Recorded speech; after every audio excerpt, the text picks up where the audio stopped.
Entonces, vamos a meternos de lleno en un tema que me parece que es importante, ha cobrado notoriedad porque pues el presidente Andrés Manuel López Obrador se ha empeñado en que sea así. Ha venido hablando de la clase media, ha venido descalificando a la clase media. Pero, ¿cómo se constituye la clase media? Vamos a escucharlo. La voz de los protagonistas. En Contextos. Axel Amarillas, economista, muchas gracias por estar con nosotros y por platicarnos sobre esto que significa ser clase media en nuestro país. No hace mucho The New York Times hablaba que en México muchos creen ser clase media, pero no es así. El 61% de la población se identifica como tal, pero solo el 12% lo es. Y si no te ubicas donde realmente estás, pues difícilmente vamos a poder trabajar para superar eso que es parte de una realidad. Porque además tenemos que hablar de seguridad laboral o un sueldo que permita satisfacer las necesidades básicas, pero también, sí, no aspiracionistas, aspiracionales que tenemos los mexicanos.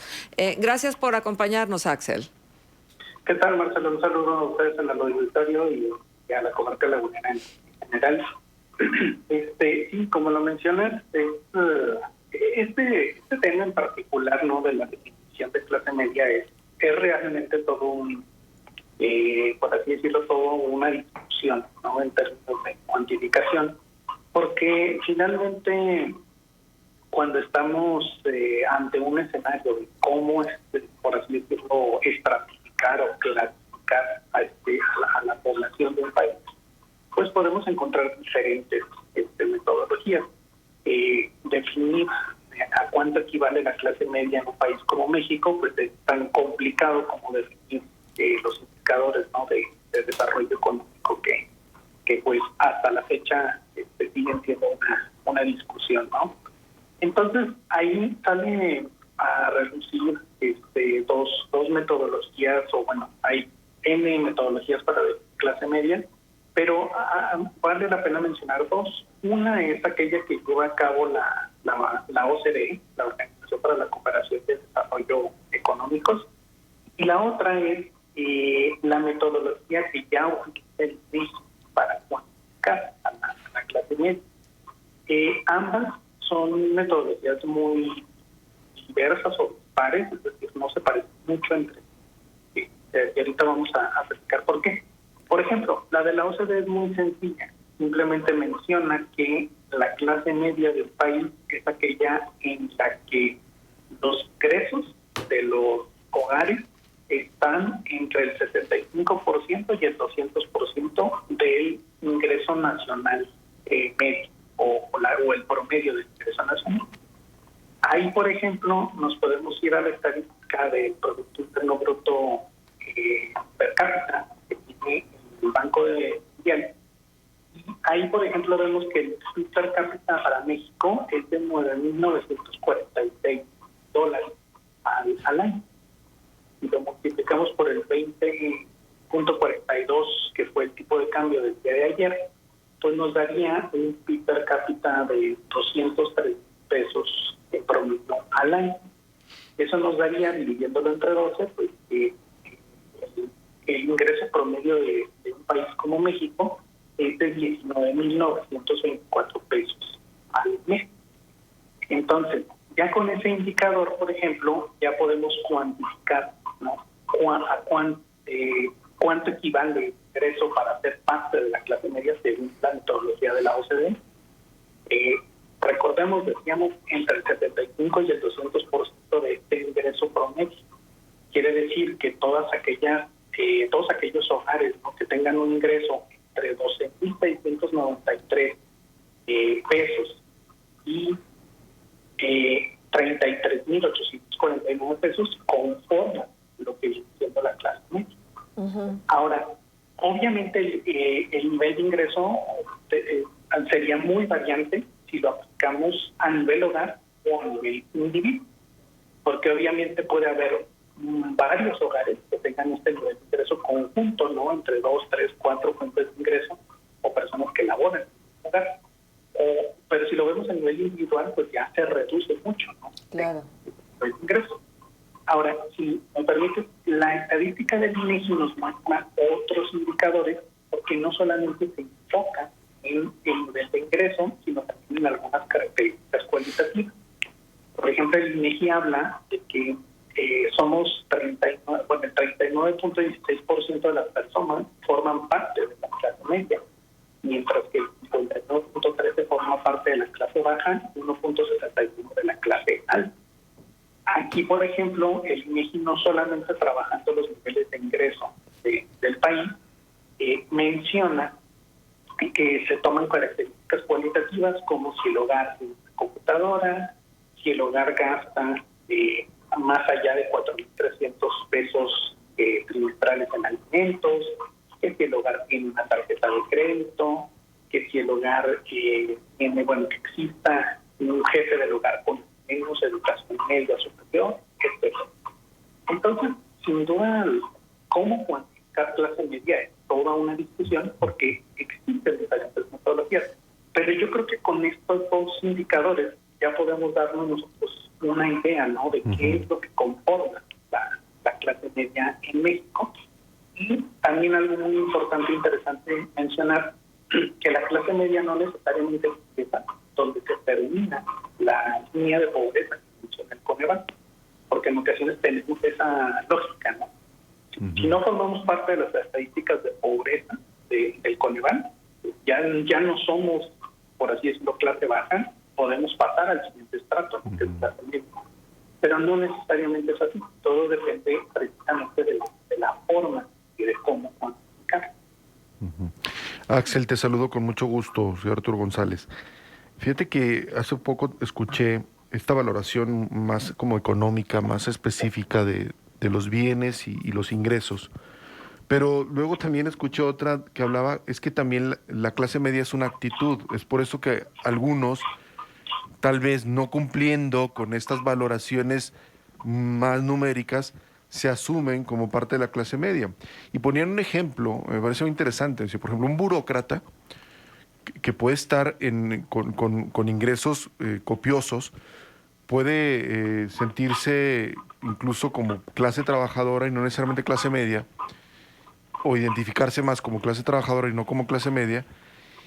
Y, por ejemplo, un empresario, un emprendedor que incluso gana menos que ese burócrata, se asume como clase media, ¿no? Entonces, como que hay también cuestiones ahí que tienen que ver mucho con la actitud y la aspiración, dicho en el sentido positivo, que tenga cada quien, ¿no? Y el contexto en el que se mueva, ¿no? Sí, exacto. Pero ahí vale la pena también a lo mejor mencionar, ¿no?, que en ocasiones la clasificación propia o personal, ¿no?, de ser parte de la clase media no tiene mucho que ver a lo mejor con esta característica de buscar querer más o buscar salir adelante, ¿no? Y sin embargo estos indicadores, por ejemplo, hasta cierto punto tienen un choque, por así decirlo, con los indicadores de salario que el INEGI revela. Por ejemplo, en las estadísticas laborales, el INEGI menciona que solamente 1.174.000 personas ganan más allá de 5 salarios mínimos. El resto de la población o el resto de la clase trabajadora está por debajo de 5 salarios mínimos. Hay diferentes niveles, son diferentes clasificaciones, como de un salario entre 1 y 2, exclusivamente, que ya se han comentado varias veces. Ajá. Te voy a interrumpir tantito, Axel, porque te estamos escuchando mal. No sé si estás en altavoz. Ojalá que podamos escucharte con más claridad, porque en lo que nos estás compartiendo para nosotros es muy importante esta definición de clase media, que les digo, el tema lo ha colocado el presidente al hacer referencia de todas estas cualidades negativas, mejor dicho, todas estas características negativas que tiene la clase media y que es la que tal pareciera le ha dado el traste al país. A ver si ya te recuperamos bien, Axel. Sí, a ver. Perfecto, perfecto, sí, okay. Gracias. Sí, perdón, es que estaba aquí con los manos libres y a lo mejor esto lo... Sí, gracias, pero sí te escuchamos, te seguimos.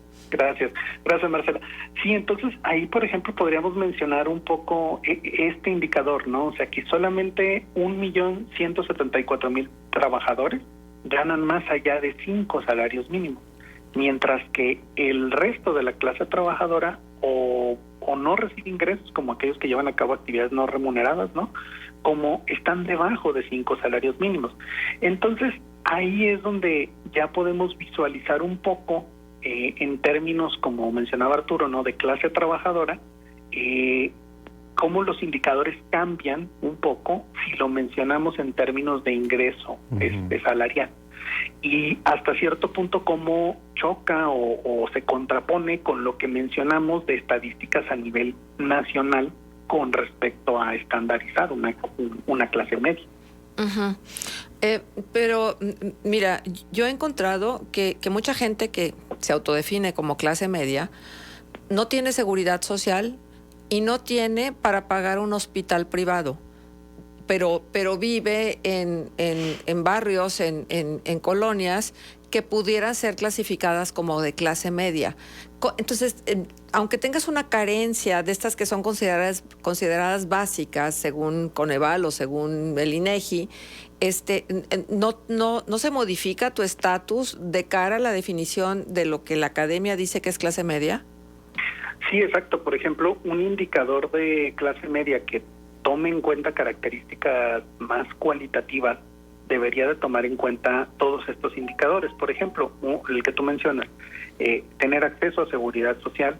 Y si no se tiene acceso a seguridad social, tener hasta cierto punto la capacidad económica de pagar un hospital privado. Otro también, por ejemplo, podría ser una estadística que también hemos llegado a ver, sobre todo en estos días que se ha hablado mucho de este tema, cuántas horas se trabajan para tener el nivel de ingreso de una clase, de la clase media, ¿no? Por ejemplo, hay estadísticas que hablan de el promedio o el valor de 40 horas semanales debería de ser digamos que el promedio para llegar a ese ingreso. Pero o sea, necesitas trabajar 40 horas a la semana y tener un promedio de ingresos como el que has referido para ser clase media. Exacto, es por ejemplo otro indicador. Pero si las personas, por ejemplo, les toma 60 horas o 80 horas llegar a ese nivel de ingreso porque son multitasking o tienen varias fuentes de ingreso, pues obviamente a lo mejor por nivel de ingreso sí llegan, pero su calidad de vida es muchísimo, digamos, diferente a la persona que lo hace con un solo trabajo.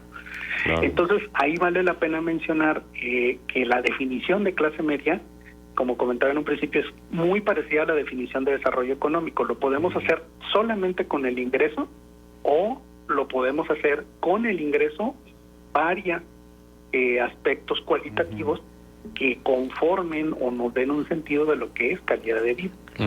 Ahora, Axel, buen día, te saludo con gusto, habla Manuel Cerrato.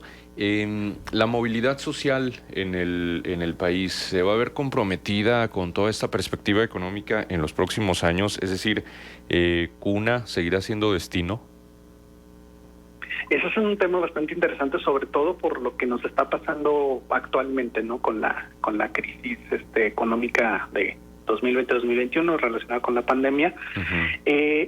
Porque finalmente hemos visto cómo los indicadores de pobreza se han incrementado precisamente por esta crisis económica. Sí. Ya también hemos platicado alguna vez, bueno, que es un proceso natural relacionado con esta contracción económica y que probablemente se le puede empezar a dar la vuelta a la tortilla, por así decirlo, en los próximos años que vayamos saliendo. Sin embargo, vale la pena mencionar que hemos visto también cómo los indicadores de pobreza en los gobiernos anteriores, pues lejos de sacarnos o ir mejorando, pareciera que se quedan estancados. En términos actuales, la lógica nos diría que con la política social que lleva a cabo este gobierno, tendrían que mejorar los indicadores de pobreza. Sin embargo, bueno, pues ahora tenemos ahora sí que este efecto extraordinario que va a tener la crisis económica, y precisamente ese punto yo creo que lo podremos evaluar un poquito más adelante conforme se vayan dando los nuevos datos, tanto de ingreso como de pobreza. Pero es un hecho que en los últimos años la movilidad social se ha visto ligeramente mermada precisamente por todos los impactos que han llegado a tener las crisis económicas en los últimos años, y hasta cierto punto se ha mantenido por ahí alrededor del 10% de movilidad social, que no es un gran número para el tamaño de la economía mexicana. Exacto. Oye, Axel, también otro factor de clase media que se ha mencionado, y quiero conocer tu opinión al respecto, es la aspiración de la independencia económica. Es decir, en la medida, y creo que es un poco a lo que se referiría el propio presidente, ¿no? Aquel sector de la población que se considera independiente económicamente, es decir, no dependiente de programas sociales como para su subsistencia, frente a aquellos grupos que sí requieren estos apoyos, que son dependientes de estos recursos. ¿Hay una valoración o pudiéramos considerarlo como una variable? Tal vez sí, sobre todo relacionada a lo mejor con este aspecto hasta cierto punto paternalista del Estado mexicano, ¿no? Como aquellas personas que a sí mismas se consideran que pueden salir adelante o que pueden satisfacer sus necesidades por sus propios medios sin la necesidad de un Estado paternalista, y aquellas personas que lo necesitan, ¿no? O lo ven como al Estado como una figura paternalista que tiene que formar parte de la ayuda para poder salir adelante o satisfacer sus necesidades económicas. Yo creo que ahí, por ejemplo, podríamos pensar más en un aspecto más, a lo mejor, o aspectos un poquito más cualitativos de, digamos, de preferencias personales, en términos de una posibilidad de cómo se aprecia o cómo se autoaprecia una persona y su posibilidad de mejorar su nivel de ingreso con el paso del tiempo, con este tipo de, digamos que, de percepciones, ¿no? Sin duda son aspectos que deben de cambiar mucho. La posibilidad de, por ejemplo, como mencionamos hace un momento, de la movilidad en términos de nivel socioeconómico, por definición, si es una persona cree que el Estado debe de ser un proveedor, y una persona que no lo cree así, que con sus propios medios puede salir adelante. Este comentario con el que estaríamos cerrando la conversación me parece ad hoc a lo que estás comentando ahora mismo, Axel. El problema del segmento en la población que se ubica en la clase media es su libertad de decisión.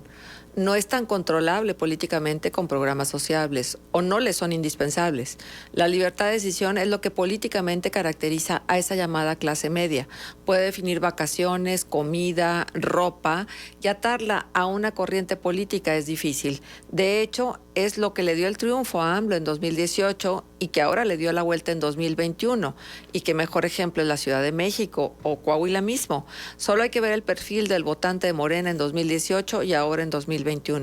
Y AMLO lo sabe. Por eso su señalamiento, su reclamo, se refiere a los que leen al Reforma, a los del nivel educativo más alto. Bueno, es el perfil del clase mediero. Axel, muchísimas gracias por estar con nosotros y por ayudarnos a entender esta conformación de los nichos de población, que desgraciadamente se segmentan y se categorizan y se etiquetan, y luego eso le sirve a los políticos para usarlos como argumento político. Muchísimas gracias. Por nada, Marcela, y así como comentario adicional súper rápido, si vemos los indicadores por estrato social a nivel Estado, vamos a encontrar precisamente cosas muy interesantes con lo que se acaba de mencionar.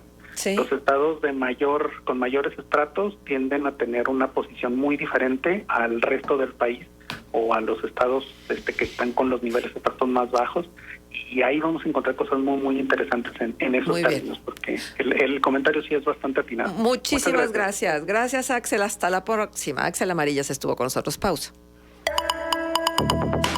Contextos. El programa líder en la